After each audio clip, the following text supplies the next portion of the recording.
আদি আমার সন্তান, বললাম তো সেটাই সব থেকে বড় সত্যি। এই সত্যিটাকে অস্বীকার করলে কিন্তু সত্যিটা বদলে যাবে না।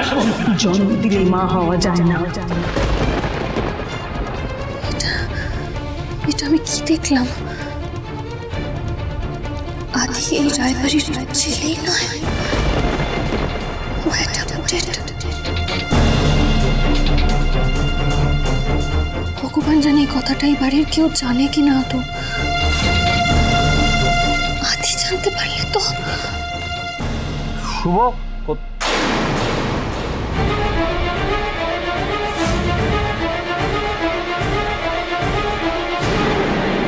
কি করছো?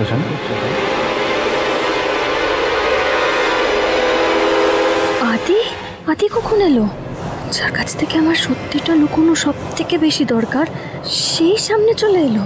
আমি এবার কাগজটা লুকোবো কি করে?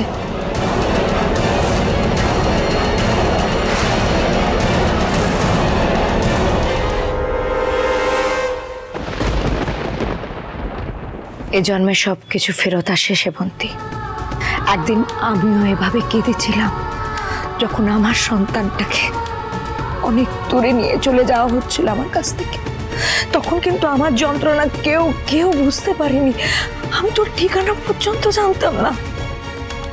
এখন বুঝতে পারছেন তো মায়ের কাছ থেকে সন্তান কেড়ে নিলে কতটা কষ্ট হয়। আজ যদি সত্যিটা আদি জানতে পারে তাহলে সেবন্তী আপনাকে কিন্তু আদি আর মা বলে ডাকবে না। সে কিন্তু তার আসল মায়ের কাছে ফিরে আসবে। আদিকে অ্যাডপ্ট করেছি আমরা অনেক দিন আগে, আর ওকে চুরি করে নিয়ে গেছি এমন তো নয়। যেদিন থেকে আমার এই হাত দুটোর মধ্যে আমি আদিকে নিয়েছিলাম, সেদিন থেকে ও আমার সন্তান। হ্যাঁ, ও আমার সন্তান, আমার পরিবারের ছেলে, আমাদের পরিবারের বড় ছেলে। তুফান আপনার ছেলে, এটাই সত্যি। আদির ওপর কোনো অধিকার নেই আপনার। আপনি আদির ওপর কোনো অধিকার দেখাতে আসবেন না। হ্যাঁ, আমাকে এই সমস্ত বলে ভয় দেখাতে আসবেন না আপনি। আর কোনোদিন যেন আপনাকে আমি আমার বা আদির পরিবারের ধারে কাছে না রাখি, এটা মাথায় রাখবেন। আপনি আর আপনার স্বামী দেখছি একই রকম কথা বলেন। অবশ্য এটাই হওয়ার কথা, দুজনে একসাথে এত বছর সংসার করছেন। আমার স্বামীর সম্পর্কে একটা কথাও আমি আপনার মুখ থেকে শুনতে চাই না।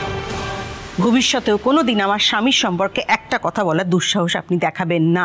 বেশ, দেখাবো না।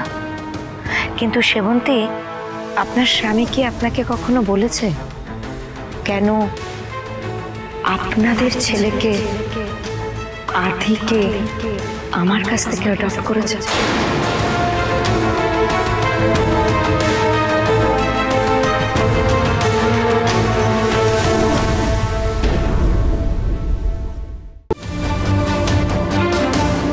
কি ব্যাপার শুভ, তুমি এই সময় মা বাবার ঘরে কি করছো? তো আবার দরজা বন্ধ করে? তুমি হসপিটাল থেকে কখন ফিরলে আদি? আমি তো এই হসপিটাল থেকে ফিরলাম। মা বললো তোমার শরীর খারাপ নাকি, তাই আমি তাড়াহুড়ো করে এলাম। কোথাও তোমার খুঁজে পাচ্ছিলাম না, লাস্টে এখানে এলাম। কি করছিলে দরজা বন্ধ করে? ঘরটা নোংরা হয়েছিল, আমি পরিষ্কার করছিলাম। নোংরা পরিষ্কার করছে? কেন, বাড়িতে আর কেউ নেই নাকি যে তুমি নোংরা পরিষ্কার করছিলে? এসব কি পুরনো বাক্স বার করে এগুলো কি করছিলে? এই সময় কি এখন নোংরা পরিষ্কার করার?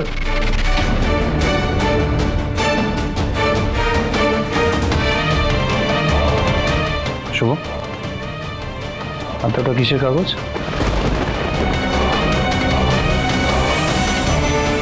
হে ভগবান, এত বড় সত্যিটা আমি কি করে আদির থেকে গোপন করব? আদি যদি সব জেনে যায় তাহলে তো ভেঙে চুরে সব শেষ হয়ে যাবে।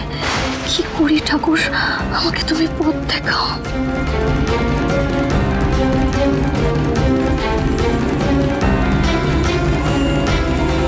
তোমার হাতে ওটা কিসের কাগজ? দাও দেখি।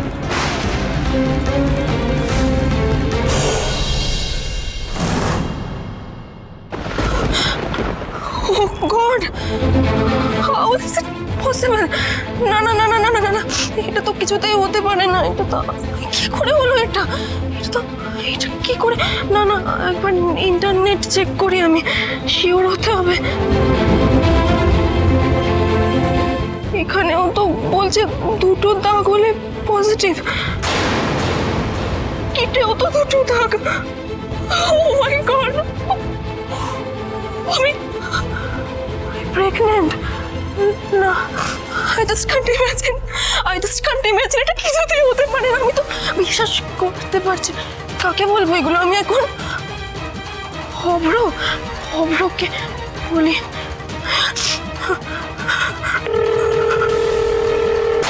আপনার ডায়াল করা নম্বরটি এখন ব্যস্ত রয়েছে। কেটে দিল কেন অভ্র ফোনটা? অভ্র বলছে pick up the phone, it's an emergency. আপনার ডায়াল করা নম্বরটি এখন ব্যস্ত রয়েছে। ফোনটা বারবার কেটে দিচ্ছে কেন অভ্র? আমি তো বুঝতে পারছি না। এটা আমি ওকে ছাড়া তো কাউকে বলতে পারবো না। কাকে বলবো আমি এটা এখন? কাকে বলবো? কি করবো বুঝতে পারছি না। কি করবো? এই তো। কি হয়েছে? এটা কি বারবার ফোন করছো কেন? বুঝতে পারছো না আমি চাপে আছি? কত চাপে আছো তুমি অভ্র?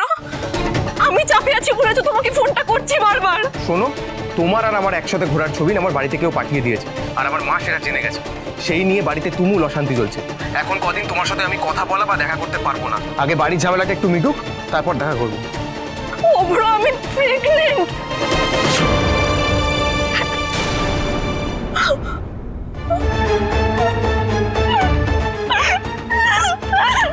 না বলছি, শোন না, কি পড়ে গেছিল? কি তুললি? যাই পড়ে যাক দাদা ভাই, তোকে আমি এগুলো কেন বলবো? সব ব্যাপারে তোকে না করাতে হবে। অদ্ভুত, তুই এভাবে কেন কথা বলছিস? কি হয়েছে নাকি তোর? কিছু হয়নি আমার, তুই যা এখান থেকে এখন। শোন না, আমি তো তোর আমার ছেলের জীবনটা ছাড়খাড় হয়ে যাক, এটাই কি তোমার টার্গেট? আর আমাদের স্বামী স্ত্রীর ব্যাপারে কথা বলার অধিকার আমি তোমাকে দিইনি। অধিকার কেউ কাউকে দেয় না শ্রাবন্তী, আর কেড়েও নেওয়া যায় না। যে জিনিসের যার আসল অধিকার, কালের নিয়মে সে ঠিক সেটা পায়।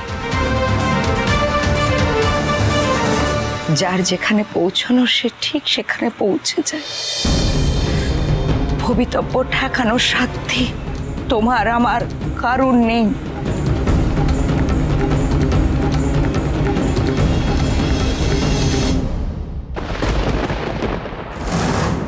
বলছি আদি, তুমি সারা রাত হসপিটালে ছিলে, যাও গিয়ে ফ্রেশ হও, আমি তোমার ব্রেকফাস্ট নিয়ে আসছি। আদি এরকম হাত দিও না আদি। হে ঠাকুর, এ তো সর্বনাশ হয়ে গেল।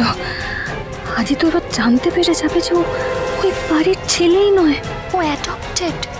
আজকে সব শেষ হয়ে যাবে।